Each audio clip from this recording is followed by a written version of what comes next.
Your blood is mine, human. The alien vampire woman followed me to Earth. The moon cracked like an eggshell, slow and silent in the vacuum. But Cale could hear it scream in his head. Not a literal scream, more like a sound you felt in your bones, deep and vibrating. Like the universe coughing up something it had tried to forget. One moment he was running diagnostics on the reactor coolant pump. The next, the world above was breaking apart in tectonic sheets of silver rock, and all the lights in Outpost Virex winked out like tired stars. Cale's job had been to keep the system stable, patch up pressure leaks, and occasionally bang on uncooperative machinery with the side of a hydrospanner, like some kind of lunar priest. But Virex wasn't a place for excitement. It was the kind of quiet corner station you ship forgotten engineers to, so they wouldn't blow up something expensive. Now it was just silent, too silent. He pressed his gloved palm to the inner door of the emergency airlock, trying to override the lockdown manually. Okay, he muttered, trying to keep the panic from punching through his voice. We can fix this. System's fried. Just another EMP surge. No need to freak out. Just your standard colony doomsday event. The door didn't respond. The lock hissed like it was mocking him. Cale backed away slowly, flashlight arcing across the corridor. It should have been full of other techs by now. Shift change time. But the hallway was just empty, silent. The air felt wrong, too cold. His breath misted in the helmet visor. That shouldn't happen. The climate regulator must have failed. Again. That's when he saw the smear on the wall. Red. Vivid. Trailing like a brushstroke down to the floor, where it vanished beneath a locker hatch. Oh no, Cale whispered, turning away instinctively, bumping into a hanging oxygen tank that clanged against the metal wall and echoed like a gunshot in a mausoleum. Then he heard the hum. Software. Faint. Like a lullaby played on a dying radio. It wasn't coming from the comms. It was coming from the vents. The hum had layers. Beneath it, something was breathing. Cale turned, slowly, flashlight trembling. She stood at the far end of the hallway, Valithra. She looked human at first glance. 2 legs, 2 arms, head where heads are supposed to be, but her presence felt calibrated. As if some alien mind had studied humans and created a Valithra-shaped construct based on what would make a person both unnerved and fascinated. Her skin shimmered faintly, like moonlight caught on still water, and her ears were elongated, sharp as curved obsidian. She wore something like a flight suit, but it clung to her like liquid metal, shifting subtly with her movements. Her eyes glowed silver blue and pulsed in time with the broken lights overhead. Kyle, she said, smiling faintly, you ran well. He backed up so hard he nearly tripped on the fallen locker. Don't take this the wrong way, he said, heart doing unreasonable gymnastics. But that sounded a lot like something a horror movie villain says before they liquefy your organs. Valithra tilted her head. Your organs are unremarkable. It's your blood I'm interested in. Great. That's a relief, actually. Kyle kept backing up. Because if you were into kidneys, I'd be really concerned. Her smile didn't falter, and she moved, blink, suddenly standing 10 feet closer, though he hadn't seen her step. You carry a signature, she said softly. Old, forgotten, but written in your veins. We thought your kind lost it. We were wrong. I don't suppose I could trade it for, say, 3 Subway coupons and a solar-powered toaster? Valithra blinked, then looked briefly confused. What is Subway? Is it edible? Debatable, Cale muttered. Look, I don't know what you want or what I'm supposed to be, but I'm not interested in being alien brunch. So if you could just beam back to whatever vampire mothership you crawled out of, that'd be swell. I didn't crawl, Valithra said, her voice growing cold. I descended, and I came alone. There was a pause. Somewhere down the hallway, a vent cover fell off and clanged loudly. Cale jumped. Totally normal. Happens all the time, he muttered. Loose screws, lunar gravity, ghosts. I'm not a ghost, Valithra said, stepping forward again, slower this time. Though some of your myths got close, we were mistaken for demons, predators, gods. The truth was simpler. We adapted. Blood is data. Life is architecture. And your kind are keys. Cal looked at the emergency hatch behind him, locked tight. No way out that didn't involve alien fangs. I'm gonna level with you, he said. I have no idea what you're talking about, but I know I don't want to be your USB stick. Velithra's eyes narrowed, then she laughed. A real one. It was melodic, disturbingly beautiful. You're amusing, she said. That may be why I haven't drained you yet. I'll take that as a compliment/ongoing threat. She raised a hand, and for a second, Cal thought it was over. But instead of striking, she turned her palm, and a small drone flickered into view, hovering silently. It projected a map. Earth. You left your world vulnerable. I followed. You what? I want to finish the bond, she said. But not here. Not in this husk of a station. On Earth. Where your kind still remembers the stars and stories. Where the old blood sleeps. Kyle's jaw clenched. So you're following me to Earth? You realize it's got atmosphere, gravity, billions of people, and at least one competent barista? She stepped backward into shadow, her form melting into static. I'll see you soon, she whispered. Don't be late. The lights died entirely. Cal was alone, or at least he really hoped he was. The motel room smelled like bleach, microwave chicken tenders, and existential dread. Cal lay on the stiff mattress, one leg hanging off the side, staring at the water-stained ceiling tile above him that looked vaguely like a screaming turtle. He hadn't slept. Not really. Every time he closed his eyes, he saw Velithra's silver gaze glowing in the dark. Heard that not-quite-humming sound she made, the kind that burrowed into the back of your skull and curled up like a purring cat with teeth. He tried watching TV, but everything on at 3 a.m. either involved people yelling about the apocalypse, very convincing cooking competitions, or ancient aliens.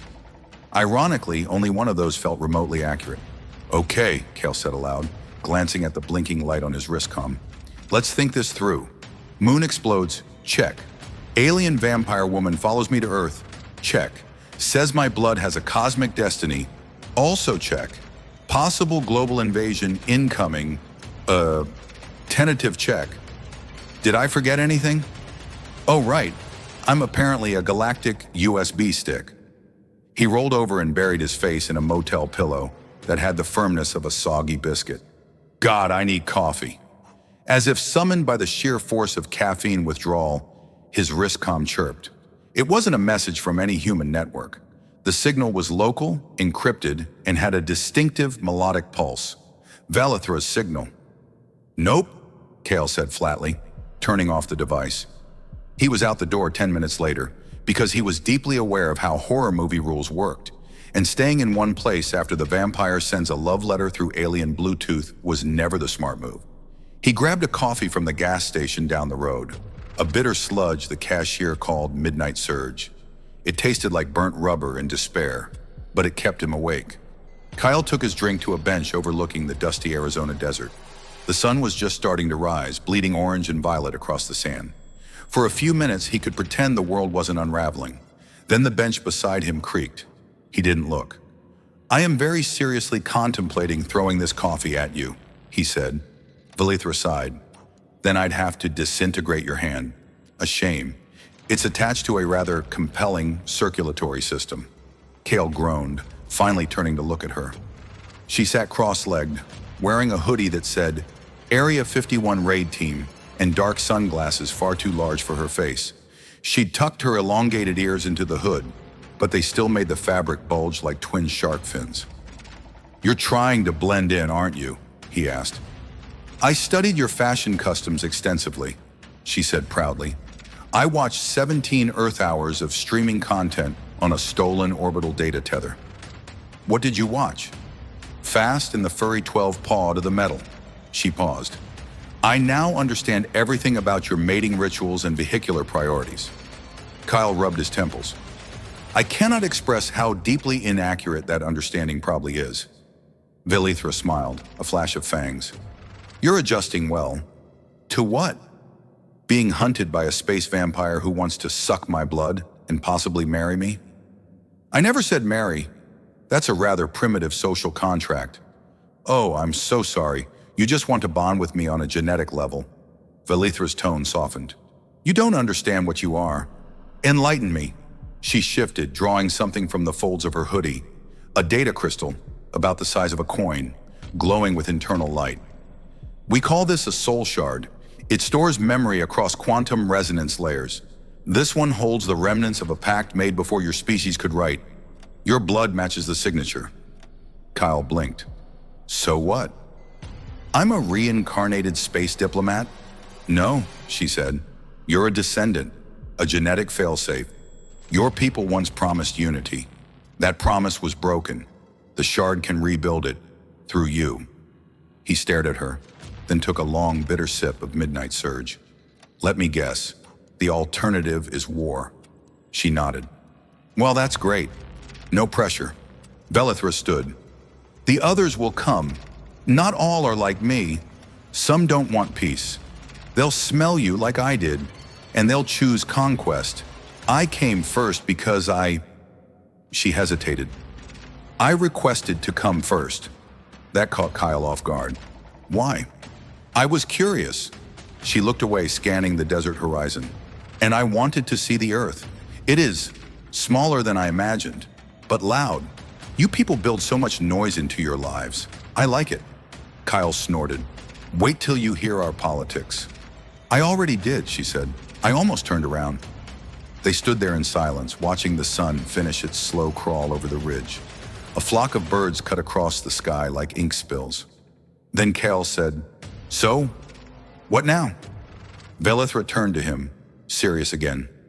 Now we begin your awakening. If you agree, I won't force it. Kyle looked down at his coffee, then back at her. Let's get something straight. I'm not agreeing to be your cosmic blood boyfriend just because you have cool tech and murder eyes. Velithra tilted her head. Blood boyfriend? Forget it. He sighed, then added, but if agreeing means I get some answers, and maybe a way to keep Earth from being turned into a buffet, then fine. I'm in, but no biting unless I say so. Her grin widened. Consent is sacred, even in space. Kale shook his head. This is going to be the weirdest week of my life. From far above, hidden among the clouds, a shape shimmered into view for the briefest second. A ship, vast and silent, watching. Velithra looked up, her expression unreadable. You have no idea how right you are. The desert did not like secrets. Kyle discovered this about halfway through his second hour of jogging behind a vampire. Well, space vampire. Possibly psychic. Definitely fashionable. Velithra moved across the sand like she was born in zero gravity. Fluid, light, impossible. Her boots barely touched the ground, kicking up exactly zero dust, while Kale stumbled along behind her, wheezing like a broken steam engine, dragging a backpack full of protein bars and existential dread. I was told, he panted, this would involve awakening ancient knowledge, not cardio. You must first awaken your lungs, Velithra said cheerfully over her shoulder. They appear to be in hibernation. I hate you, Kyle groaned. Velithra didn't respond. She just smiled to herself, the wind catching the hood of her stolen Area 51 hoodie. The ears were out now, long, elegant, sharp as secrets, and they twitched slightly every time the desert whispered. Cal had stopped pretending she was human about an hour ago, somewhere between her leaping 30 feet up a rock face and explaining that her race had evolved from something that sounded suspiciously like photosynthetic apex serpents. You glow at night, Kyle grumbled, stumbling over a dry bush. You do realize that, right? Velithra paused on a high ridge, peering down into the canyon beyond. Luminescence is a side effect of regenerative blood cycling. I could suppress it, but, she smirked, it intimidates lesser predators. Cal plopped onto a rock. I am a lesser predator. Please suppress it. My pride is in critical condition. She sat beside him, her posture unnaturally perfect. From their vantage point, the canyon spread out like a wound carved into the earth. At the bottom, a crater, smooth, circular, blackened edges like something had burned its way into the planet. You sure this isn't just where a UFO crashed in the 80s? Kale asked. Because I've seen some documentaries and they all start like this. It's not a crash site, Velithra said. It's a gate. Kyle blinked. Like a Stargate? Please tell me it's not a Stargate. Stargate is a misnomer, she said. It's a blood anchor, an access point to the neural sea. That sounds worse. It's a shared realm, a psychic archive encoded across the quantum fields. Our ancestors built it to store collective memory.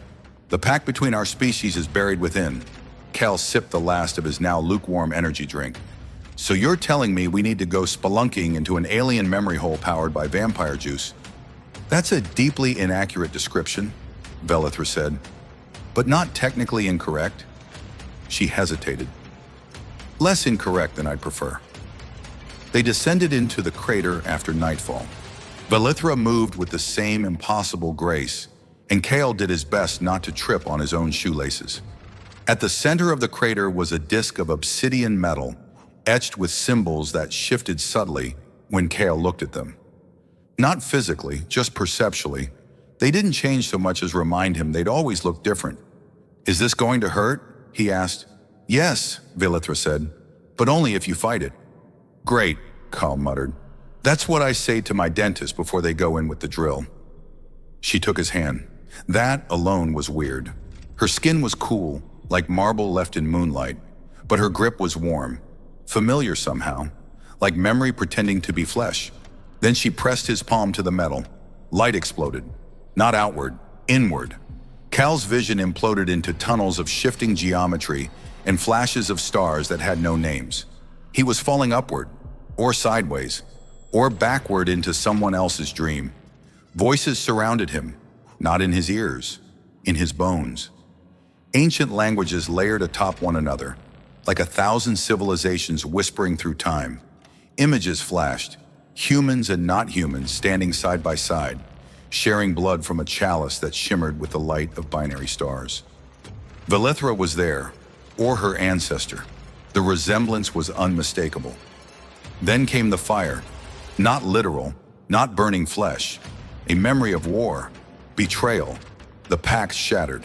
Kyle gasped, lungs sucking in air like they hadn't worked in a decade. He was on his knees, the world returning in slow pieces. Sky, sand, Velithra's face. She looked different, not physically, but something in her eyes had changed. Less predator, more pilgrim.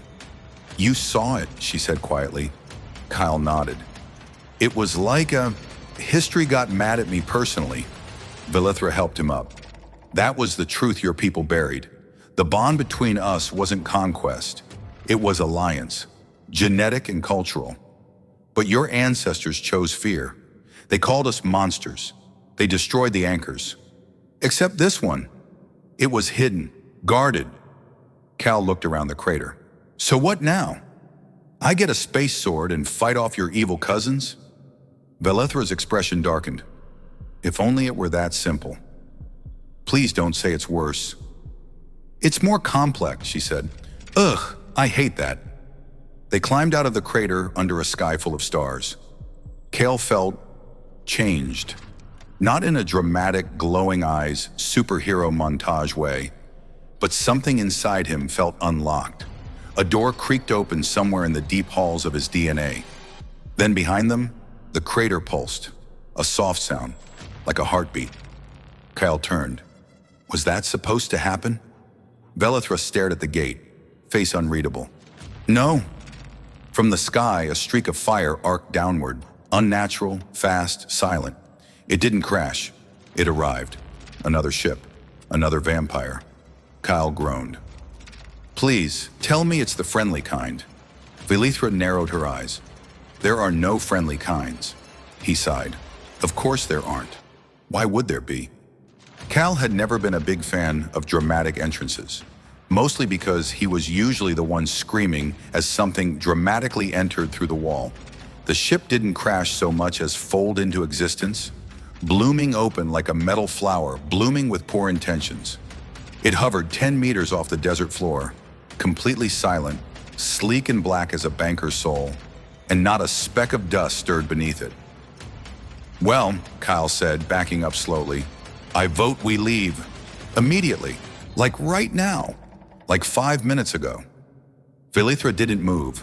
Her eyes were locked on the ship, narrowed and unreadable. "Please tell me you know who that is," Kale muttered, already halfway behind a boulder. "I know the make," she said. "House Nyrex, highborn, predatory, subtle as an orbital nuke." Kale peeked over the rock. "Let me guess. They didn't RSVP? They don't ask. They claim lovely," Kale muttered. "Can we throw a rock at them and run?" But Velithra was already moving, walking into the open with a kind of proud indifference that only aliens and cats could manage. Her steps left faint glimmers behind, microscopic dust reacting to trace bioenergy. Kyle followed reluctantly, which was becoming a trend, like a sidekick with a death wish and a backpack full of granola bars. The ship opened, not with a hiss or a clang, but with a whisper. The metal unspooled like threads of shadow, revealing a figure that could only be described as bad news in designer boots. He was tall, of course. All vampire aliens seemed contractually obligated to be tall. His skin was pale with a faint shimmer, his ears longer than Velithra's and adorned with thin, golden cuffs. His suit looked woven from night and regret, and his eyes were pure, starless void. "Velithra," he said in a voice smooth enough to cause spontaneous emotional damage. "Varan," she replied, arms crossed. "Still abusing ancient tech for personal drama, I see." Kyle leaned over. "Ex-boyfriend vibes?" "Cousin," she muttered. "Worse." Kyle gave her a long look. "Why do your family reunions feel like they end with planets exploding?" "Because they do." Varan's gaze flicked to Kale. He tilted his head, curious, like he was examining an insect he hadn't decided whether to dissect or adopt. "So this is the human you marked?" "I didn't mark him." "Velithra," Varan said with mock sorrow.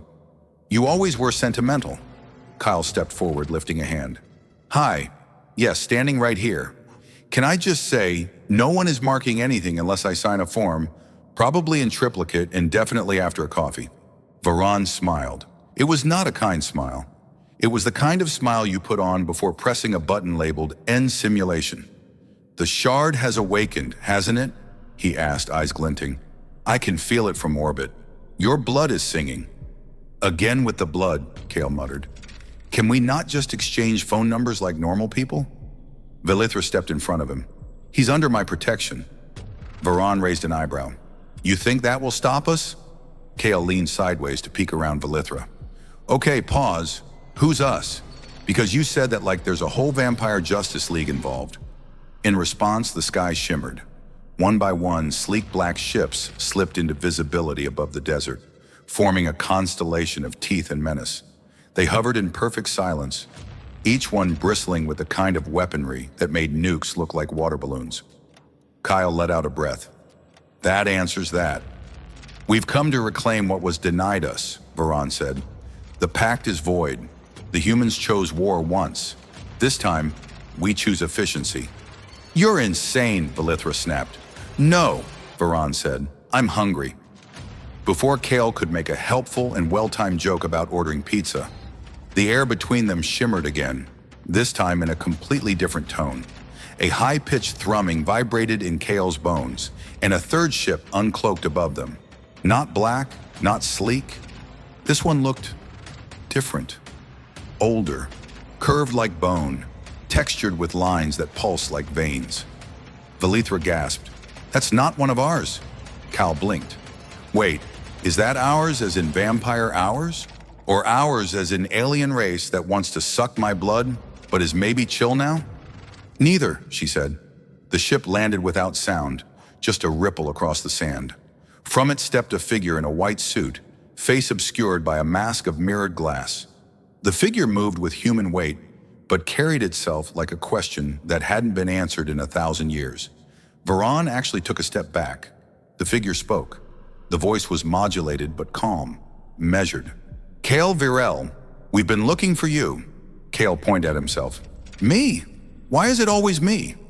"You are the carrier," the figure said, "and the key, but also," the mask tilted slightly, "you are the bait." Everyone froze. Velithra's face went stone still. "What do you mean, bait?" The figure gestured skyward. "There are others coming. Not like you, not like them, not even like me. The pact was broken by violence, but something woke up when the shard lit again, something older. Kale's throat went dry. Older than space vampires? The masked figure nodded. Cool, Kyle said. So we're just casually inviting the apocalypse now. Love that for us. From above, the clouds began to churn. Not move, churn, as if the sky itself had begun to boil. Velithra's hand found Kale's. He didn't pull away. Looks like your week just got weirder, she said softly. Kale nodded, eyes wide. Yeah, I'm gonna need a lot more coffee.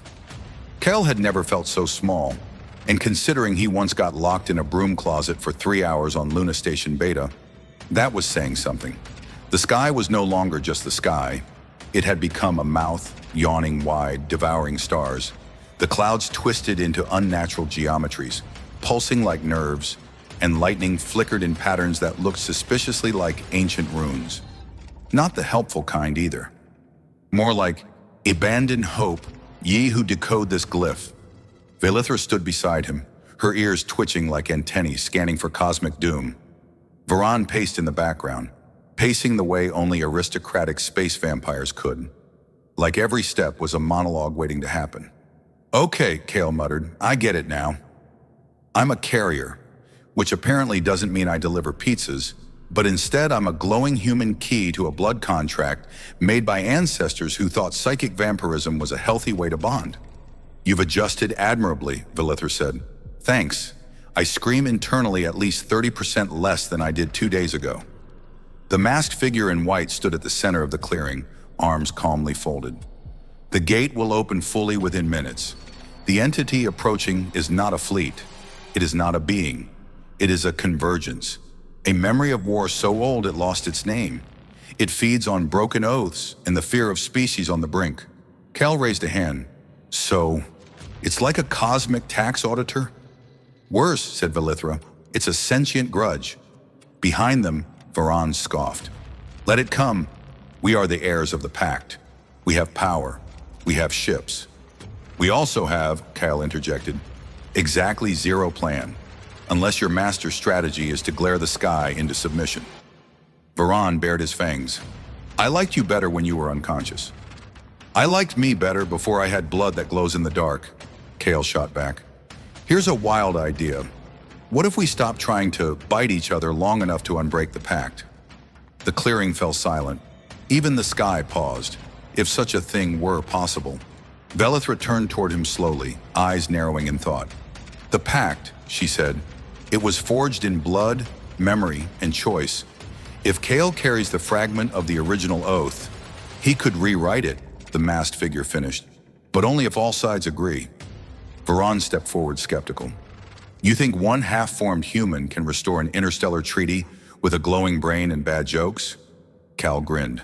You forgot the part where I also have excellent hair under stress. But inside he wasn't laughing. The gate, the crater, was pulsing faster now, like a heart about to flatline. The ground trembled. The entity, whatever it was almost here. They didn't have time for another round of alien family soap opera. Velithra reached into her cloak and pulled out a crystal, faintly red, softly pulsing. This was the last shard of the oath anchor. I carried it for centuries, waiting. She handed it to Kale. It hummed in his hand. 1,000 voices poured into his mind, each one a thread of an ancient promise. Unity, understanding, blood, not as fuel or conquest, but as communion. It felt real. It felt right. I don't know how to do this, Kale said. You don't need to, Velithra whispered. Just be who you are, and choose. He stepped to the center of the crater, crystal in hand, as the sky tore open. The light that poured down was neither fire nor starlight. It was memory. Burning hot with betrayal and grief, it surged toward Kyle, a storm of lost trust and ancient vengeance. Kyle didn't run. He held up the crystal and chose. He chose connection. He chose to trust the woman who once tried to drain him like a Capri Sun. He chose to forgive ancestors he'd never met. He chose a future where alien didn't mean enemy, where blood could be a bond, not a curse. The energy hit him like a meteor, and passed through him. Velithra shouted something in her language, a chant rising from her bones. Varan joined reluctantly, his voice harmonizing like a bass line of regret. The masked figure added a third voice, deep and resonant. The storm fractured. The entity screamed, not in pain but in surprise as its feast dissolved into unity. Then it vanished, like a nightmare forgotten at sunrise. The crater dimmed. The sky returned to stars. Silence. Kale opened his eyes. He was still standing. Still human. Mostly. Velithra caught him as he staggered. "It's done," she said. Kale looked at his hands. They didn't glow. They didn't shake. But something had changed. Not his blood. Not his body. Him. Varan gave a short bow. "For a lesser predator, you performed adequately." "Oh," Kale said. "You do like me." "No," Varan said. "But I will not drain you today. Consider it respect." The masked figure turned away, voice quiet. "The gate will close now. The bond is rewritten. Perhaps we all have a chance." Cal looked at Velithra. "What about you?" She smiled, ears twitching. "I think I'll stay." He blinked. "On Earth? There are things to learn, people to meet, caffeinated drinks to try." He laughed. "I'll introduce you to espresso, but fair warning, it might awaken an even older evil." Velithra tilted her head. "Stronger than blood?" "Much stronger. It's called Monday." They walked away from the crater together, stars above, silence behind. Cal didn't know what came next. Maybe peace, maybe trouble, probably both. But for the first time in a long time, he didn't feel like he was running from something. He was walking toward it, the end.